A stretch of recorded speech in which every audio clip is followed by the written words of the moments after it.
வணக்கம் மக்களே. இந்த வீடியோவில் நம்ம ஒரு சோகமான செய்தி தான் பார்க்க போகிறோம். தமிழ் திரையுலகை உலுக்கிய 8 நடிகைகளுடைய மரணங்கள் பின்னணி என்ன? வாங்க இந்த வீடியோவில் விரிவாக பார்க்கலாம். அதுக்கு முன்னாடி முதன்முறையாக நம்ம சேனலை ஃபஸ்ட் டைம் பார்க்குறீங்கன்னா சப்ஸ்கிரைப் பண்ணாதவங்களாம் சப்ஸ்கிரைப் பண்ணிக்கோங்க. பெல் பட்டன்ஸ் மூலமிக்கு நம்ம சேனலோட நோட்டிஃபிகேஷனை எனபிள் பண்ணிக்கோங்க. நாங்கள் போடுற வீடியோ எல்லாமே உங்களுக்கு உடனுக்குடனே வந்து சேரும். வாங்க என்ன தகவல்னு இந்த வீடியோவில் விரிவாக பார்க்கலாம். பொதுவாகவே திரைப்பிரபலங்கள் கோடிகளில் சம்பாதிப்பதால் அவங்களுக்கு என்னப்பா என்ற எண்ணம் அனைவருக்குமே உண்டு. சினிமாவை தாண்டி அவர்களுக்கு தனிப்பட்ட வாழ்க்கையில் உண்டு என்பதை நாம் மறந்து விடுகிறோம். சாமானிய மக்கள் எதிர்கொள்ளும் அனைத்து விதமான பிரச்சனைகளுமே அவங்களுமே தங்களது அன்றாட வாழ்வில் எதிர்கொண்டு தான் வராங்க. இன்னும் சொல்லப்போனால் பிரபலங்களுக்கு தான் பொறுப்பும் பிரச்சனையுமே அதிகமாக இருக்கிறது. அந்த வகையில் தான் தமிழ் திரையுலகை அதிர்ச்சியில் உள்ளாக்கிய பிரபல நடிகைகளுடைய திடீர் மரணங்கள் பற்றி நம்ம இந்த வீடியோவில் விரிவாக பார்த்து தெரிஞ்சுக்கலாம். 1979ஆம் ஆண்டு வெளியான வண்டி சக்கரம் திரைப்படத்தின் மூலம் அறிமுகமானவங்க தான் சில்க். சில்க் சுமிதா அறிமுகப்படத்தை தொடர்ந்து மவுஸ் அதிகமானது. தயாரிப்பாளர், இயக்குநர்கள் சில்க் சுமிதாவின் கால் சீட்டுக்காக கால் கட்டு நிற்பாங்க. தமிழ் திரையுலக மலையாள மொழிகளில் ஸ்டார் நடிகளுக்கு இணையாக கொண்டாடப்பட்ட சில்க்கு 1996ஆம் ஆண்டு தனது 35 வயதில் தற்கொலை செய்து கொண்டு உயிரிழந்தாங்க. மன உளைச்சல் இந்த முடிவுக்கு வந்தாங்க என சொல்லப்படுகிறது. 3 வயதிலேயே திரைத்துறையில் அறிமுகமான நடிகை தான் சோபா.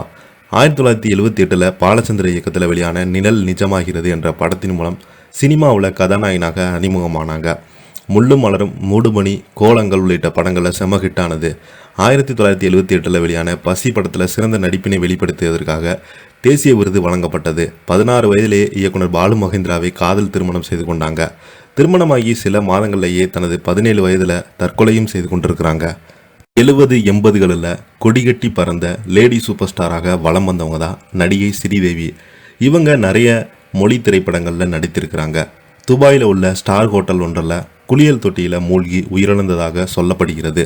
1993ஆம் ஆண்டு வெளியான பொன்னுமணி படத்தின் மூலம் தமிழ் சினிமாவில் அறிமுகமானவங்க தான் நடிகை சௌந்தர்யா. ரஜினி, விஜயகாந்த், கமலஹாசன், சிரஞ்சீவி உள்ளிட்ட ஸ்டார் நடிகருடன் ஜோடியாக நடித்திருக்கிறாங்க. 2004ஆம் ஆண்டு பாஜக கட்சி பிரச்சாரத்தில் கலந்து கொள்ள பெங்களூரிலிருந்து தெலுங்கானாவுக்கு விமானம் மூலம் பயணித்தாங்க. அப்போது விமான விபத்துல சௌந்தர்யா பரிதாபமாக உயிரிழந்தாங்க. 1980 வெளியான மங்கள நாயகி என்ற படத்தின் மூலம் தமிழ் சினிமாவில் கதாநாயகியாக அறிமுகமானதான் நடிகை நிஷா நூர். தொடர்ந்து வெவ்வேறு படங்களை நடித்து ஸ்டார் நடிகையாக ஜொலித்து வந்தாங்க. முன்னணி நடிகையாக கலக்கியிருந்த இவங்க திரைப்பட தயாரிப்பாளர் ஒருவரை ஏமாற்றி தவறான வழிக்கு கூட்டி சென்றதால் 2007ஆம் ஆண்டு உடல்நலம் பாதித்து உயிரிழந்து போயிருக்கிறாங்க. விஜய் டிவியில் ஒளிபரப்பான பாண்டியன் ஸ்டோர் சீரியல் மூலம் முல்லை கதாபாத்திரத்தில் மிகவும் பிரபலமானாங்க.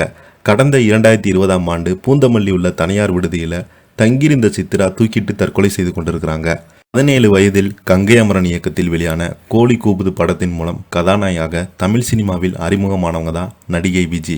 அறிமுக படமே செம ஹிட்டானதால் தொடர்ந்து வெவ்வேறு படங்களில் நடித்து ஸ்டார் நடிகையாக ஜொலிக்க தொடங்கியதாங்க. காதலித்து திருமணம் செய்து கொண்டு வந்த இயக்குனர் ஒருவரை ஏமாற்றி காதலித்து திருமணம் செய்து கொண்டதாக தாங்க முடியாத விஜி 2000ஆம் ஆண்டு தனது வீட்டிலேயே தூக்கிட்டு தற்கொலை செய்து கொண்டிருக்கிறாங்க. இப்போ பார்த்தீங்கன்னா இந்த நடிகையுடைய புகைப்படங்கள் இணையதளத்தில் வைரலாகிட்டு வருது. இதை பற்றி நீங்கள் என்ன கீழே உள்ள கமெண்ட் பாக்ஸில் மறக்காமல் பதிவிடுங்க. இந்த வீடியோ பிடிச்சிருந்தால் லைக் பண்ணுங்கள், ஷேர் பண்ணுங்கள். நன்றி, வணக்கம்.